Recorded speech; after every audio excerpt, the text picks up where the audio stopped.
실제로 신경치료는 신경을 치료하는 게 아닙니다. 신경을 죽이고 없애고 끌어내는 거예요. 이 경우는 신경치료를 해서는 안 됩니다.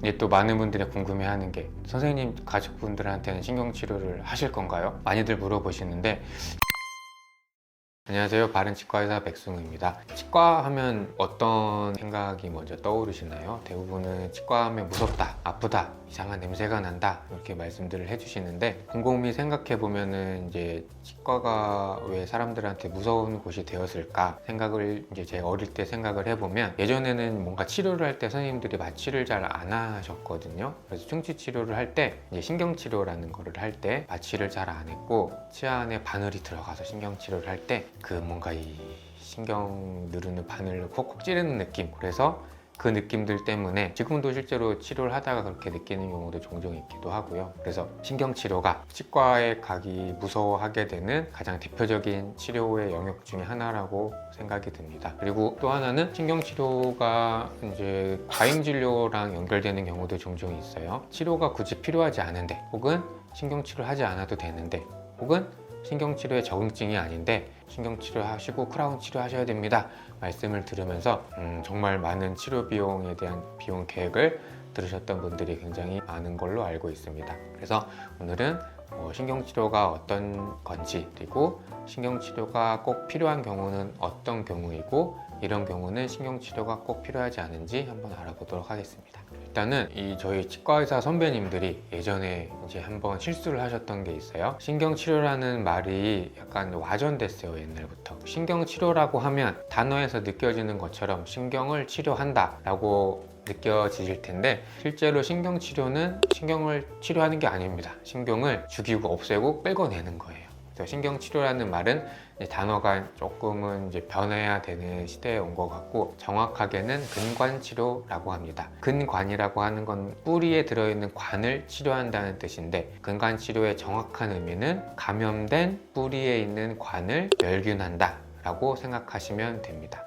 치아를 보시면 안쪽에 굉장히 딱딱한 성분으로 둘러싸여 있고, 그 안에 신경하고 혈관의 복합체가 들어있어요. 그래서 치과의사들이 이제 기술이 발달해서 모형도 만들어보고 하다 보니까 안에가 생각했던 것보다 너무 복잡한 거예요. 그래서 여기를 그냥 치아 뿌리 혹은 신경 이렇게 부르지 않고, 영어로는 루트 캐널 시스템, 즉 개라고 하죠. 근관계라는 표현을 합니다. 근관계는 치아 뿌리 안에 들어있는 신경과 혈관 복합체를 의미를 하고, 신경치료는 근관치료가 옳은 말이고, 근관치료는 세균에 의해서 감염된 근관을 깨끗하게 멸균하는 과정이라고 생각하시면 됩니다.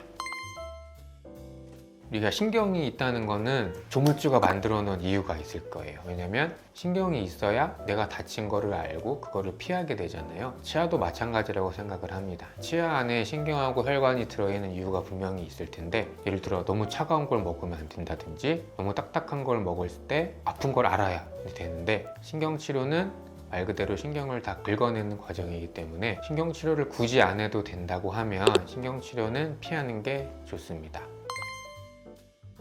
충치가 굉장히 심한 경우, 그리고 충치가 너무 심해서 그 충치 세균 때문에 근관이 오염되고, 오염된 근관에 있는 염증이 뿌리를 타고 잇몸뼈까지 내려간 경우, 이런 경우에는 정말 신경치료가 필요해요. 저희 지금 보여드리는 사진은 저희 치과 이제 내원했던 학생인데, 여기 잇몸 보시면 반대쪽 잇몸하고는 조금 뭔가 다르죠?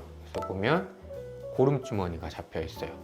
그래서 이 사진만 보면 이 앞에 치아가 원인인지 뒤에 치아가 원인인지, 아니면 치아 원인이 아니고 그냥 뭐 먹다 찔린 건지 알 수는 없지만, 결론적으로 이 앞에 치아에 심한 충치 때문에 근관이 오염이 됐고 방치된 채로 너무 오랫동안 있어서 잇몸뼈까지 녹여서 고름이 생겼던 경우예요. 그래서 이런 경우에는 반드시 신경치료를 해서 뿌리 끝에 있는 염증이 사라지게 되고, 아까랑 비교하면 여기에 이렇게 고름주머니 있던 게 사라졌죠. 그래서 신경치료는 말 그대로 다시 말씀드리면 충치에 의해서 오염된 근관을 깨끗하게 해서 멸균하는 치료 과정이기 때문에, 충치가 굉장히 심해서 뿌리 끝에 염증이 생긴 경우에는 반드시 신경치료를 해야 됩니다. 충치가 정말 심한 상황에 신경치료를 안 하게 되면 결국에는 그 뿌리 끝에 생긴 염증이 잇몸뼈를 계속 녹이는 작용을 하겠죠. 결국엔 이를 뽑으셔야 돼요. 그래서 뿌리 끝에 염증이 점점 커져서 잇몸뼈가 다 사라지기 전에, 잇몸뼈가 사라지게 하는 거는 비단 잇몸 세균, 즉 잇몸 질환 때문에 그런 것이 아니라 충치 때문에, 그 충치가 치료되지 않고 방치돼서 잇몸 뿌리 밑에 있는 잇몸뼈가 다 녹게 되는 경우에도 이를 뽑아야 되는 경우가 굉장히 많습니다. 자, 이제 또 다음으로는 또 이제 신경치료가 꼭 필요한 경우가 있어요.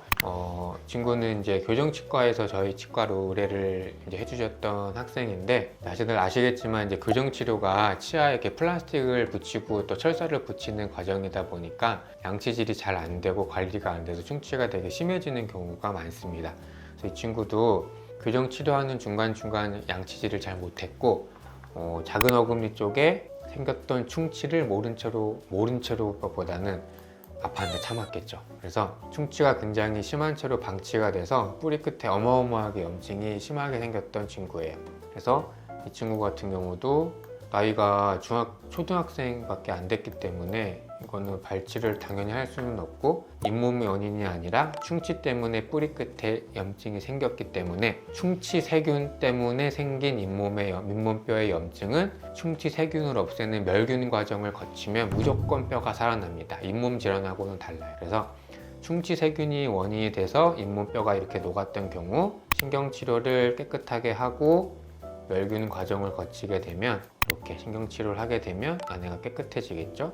그러면 나중에 뼈가 차게 되고, 그러면 이 치아는 뽑지 않고 오랫동안 쓸 수 있게 됩니다. 또 다른 경우가, 혹시 그 학창 시절에 아니면은 직장이나 친구들이 이렇게 주변 동료들이 치아가 너무 아프다고 하면서 얼음팩을 이렇게 볼에 대고 있던 걸 본 적이 아마 한두 번쯤은 있으실 거예요. 갑자기 으악 아픈데 너무 아파서 이제 어떻게 할지 막 고민을 해보다가 찬물을 마시거나 얼음을 갖다 댔더니 치통이 사라져서 계속 얼음을 대고 있는 경우가 있어요. 이제 아까도 말씀을 드렸지만 충치 때문에 이 신경하고 혈관이 이제 오염이 되게 되고, 그러면은 신경하고 혈관이, 저희가 치수라는 표현을 써요. 그래서 충치 세균에 의해서 신경하고 혈관이 이제 감염이 되면 염증이 생기고 이걸 치수염이라고 부르는데, 우리 몸에도 간단하게 염증이 생기면 약을 먹고 잘 낫는 경우가 있는 것처럼 이 치수염도 간단한 충치 치료로 원래 상태로 돌아갈 수 있는 정도의 치수염이 있는가 반면에, 완전히 돌아갈 수 없는 길을 건넌 치수염이 있고, 정확하게 치의학 용어로 비가역성 치수염이라는 말이 있어요. 이 말은 세균 때문에 치수의 염증이 너무 심해서 다시 정상 상태로 돌아갈 수 없는 상태가 된 거예요. 그래서 이렇게 생각하시면 돼요. 음식이 부패하면, 살아있는 조직이 썩게 되면 어떻게 되죠? 가스가 발생을 해요. 가스가 발생하게 되면은, 가스는 팽창하는 성질이 있으니까 날아가면 되는데, 치아는 어떻죠? 딱딱한 경조직이란 말이에요. 그래서 신경하고 혈관은 딱딱한 조직 안에 들어있는데, 염증 때문에, 이제 충치 세균 때문에 비가역성 치수염이 되고, 더 가면 신경하고 혈관에 죽는 치수 괴사가 발생을 하거든요. 그러면 따뜻한 커피나 따뜻한 국물을 먹게 되면 괴사됐으니까 살아있는 조직이, 가스가 팽창하게 됩니다. 그러면 어떻게 되죠? 나올 구멍이 없으니까 치아에는 밑에 있는 신경을 눌러서 엄청나게 아픈 거예요. 그런 사람들이 얼음을 갖다 대거나 찬물을 마시면 팽창했던 가스가 다시 수축을 하니까 통증이 덜 하게 되고, 이런 대표적인 사진이 꼭 반드시 신경치료를 해야 되는 경우를 보여준다고 할 수 있습니다. 그러니까 정리를 하면, 충치 세균 때문에 신경하고 혈관을 묶어놓은 조직인 치수에 염증이 생기고, 돌아갈 수 없는 강을 건너서 비가역성 치수염이 되고, 더 가서 치수가 죽는 치수 괴사 상태가 되는 이 두 가지, 비가역성 치수염과 치수 괴사 상태에 이른다면 반드시 신경치료를 해야 낫습니다. 그리고 이제 치과에 이제 충치 치료를 받거나 검진을 받으러 갔다가 치아에 이렇게 금이 갔다고 하면서 이건 신경치료도 해야 되고, 신경치료를 하게 되면 치아가 약해지니까 크라운 치료를 꼭 해야 된다고 하면서 여기저기 치료가 필요하다고 말씀을 들었던 적이 굉장히 많으신 분들이 있을 거예요. 실제로 치아에 금이 간 경우에 신경치료가 꼭 해야 되는 경우도 있지만, 그렇지 않은 경우가 훨씬 더 많습니다. 대표적인 경우가 진단 용어로 우리 크레이즈 라인이라는 게 있어요. 크레이지 라인, 미친 선이 아니고 크레이즈 라인이에요. 사진을 보시면 치아에 이렇게 막 금이 가 있잖아요. 오, 이거 보면은 나 치과에 갔어. 금이 가가지고 이거 보니까 치과 의사 선생님이 어디서 이 치아에 금이 갔으니 깨질 수 있고 위험하니 신경치료하고 크라운 치료 하셔야 돼요 말씀을 드리실 수 있는데, 치아에 금이 갔을 때 신경치료가 꼭 필요한 경우는 치아 겉을 둘러싸고 있는 우리 치아 뼈만큼 단단한 성분이 있어요. 범랑질이라는 성분이 있는데 거기에만 금이 간 경우 신경치료가 절대 필요하지 않습니다. 이런 크레이지 라인이 보이는 대표적인 치아가 바로 이 앞니예요. 앞니에 치아를 둘러싸고 있는 뼈만큼 단단한 성분인 범랑질에만 금이 간 경우에는 절대 신경치료가 필요하지 않고, 거울을 봤는데 이런 선이 보인다 그러면 두드려 보세요. 금이 가서 신경치료가 필요한 경우는 두드리면 아파요. 그래서 자가진단도 도움이 될 수 있으니까 알고 계시고, 그래서 치아에 금이 갔을 때 꼭 반드시 신경치료가 필요한 거는 아니라는 걸 한번 말씀을 드리고요. 그런데 치아에 금이 갔을 때 치아를 둘러싸고 있는 가장 바깥에 범랑질 말고 안쪽에 상아질, 더 나아가서는 밑으로 뿌리 쪽으로 내려가는 금이 길어지면 길어질수록 신경치료를 해야 될 가능성이 굉장히 높습니다. 아까 보여드렸던 그 치아 해부 사진을 함께 보시면 아시겠지만 치아 안쪽으로 가면 신경하고 혈관이 있는데 그 안쪽을 둘러싸고 있는 퍼석한 성분이 상아질이라는 성분이에요. 그래서 그 금이 상아질 성분까지 치아 안쪽까지 내려간 경우에는 금이 가면 씹을 때 벌어지겠죠. 그러면 신경하고 혈관을 자극하다 보니까 씹을 때 통증이 생기고, 이런 경우에는 신경치료를 해서 치료가 아니죠. 느끼지 못하게 신경하고 혈관을 다 끄집어내는 과정을 통해서 금이 갔지만 조금 더 써보는 밑바탕을 만들기 위해 신경치료를 하게 되는 겁니다. 그러면 금이 갔는데 신경치료로 살렸을 수 있을까요? 좀 그렇지도 않습니다. 치아에 생긴 금이 뿌리 쪽으로 내려갈수록, 혹은 우리 스플리투스라고 해서 아예 그냥 벌어지게 깨지는 경우가 있어요. 이런 경우는 신경치료에 할아버지가 오셔도 절대 살렸을 수가 없습니다.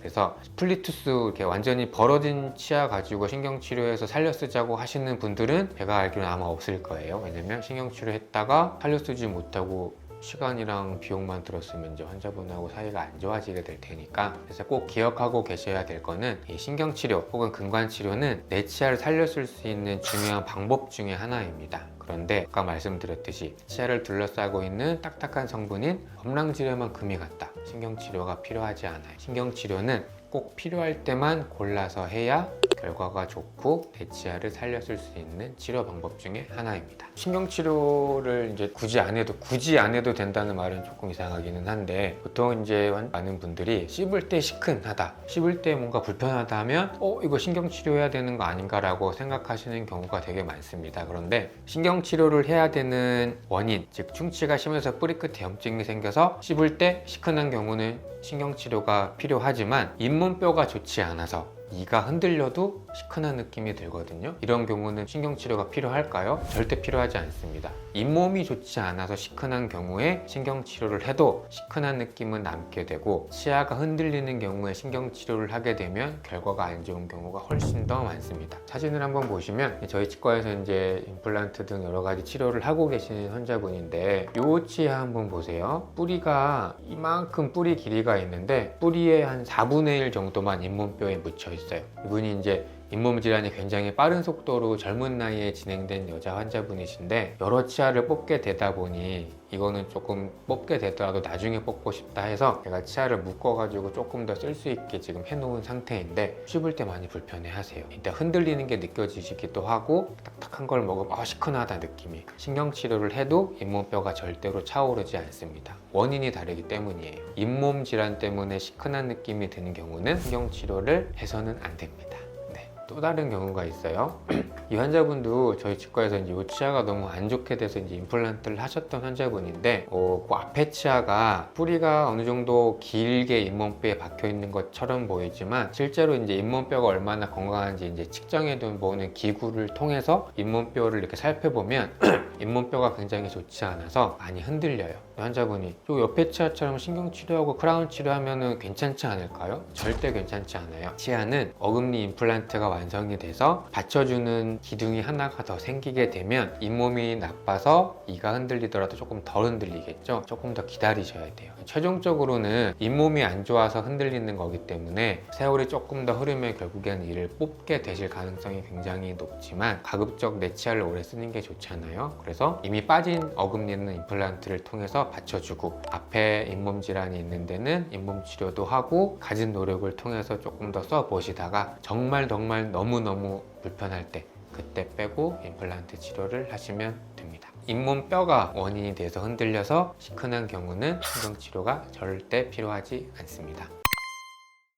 이제 또 많은 분들이 궁금해하는 게 선생님 가족분들한테는 신경치료를 하실 건가요? 많이들 물어보시는데 신경치료는 가급적 좀 피하셨으면 좋겠어요. 왜 그러냐면 첫 번째는 신경치료가 필요한 경우가 정말 드물고 신경치료는 꼭 필요할 때만 해야 되고 두 번째는 치아는 그 생애가 정해져 있거든요. 이게 이제 저희가 배우기로는 데스 스파이럴 오브 투스라는 표현이 있어요. 치료할 때 치과에 가서 보통 어떻게 하게 되죠? 치아를 뭔가 만드는 게 아니라 갈죠, 보통은. 그래서 이 스파이럴이 뭐냐면 처음에 충치가 생겼을 때 뭐 간단하게 뭐 불소도포만 통해서 진행되는 충치를 정지후식으로 바꾼다든지 보존적인 치료만을 하다가 치아를 조금 갈아내서 하는 뭐 레진 치료, 그 다음에 또 충치가 생겼어, 더 갈아내는 인레이 치료, 더 충치가 생겼어, 그럼 크라운 치료, 더 심해졌네, 신경치료하고 크라운 치료. 여기서 신경치료하고 크라운 치료를 했는데도 뭔가 결과가 안 좋다. 그건 뽑고 임플란트잖아요. 이게 치아의 일생, 그 스파이럴이라고 표현을 하거든요. 어떤 경우든지 치아는 손을 대게 되면 이 스파이럴에서 방향이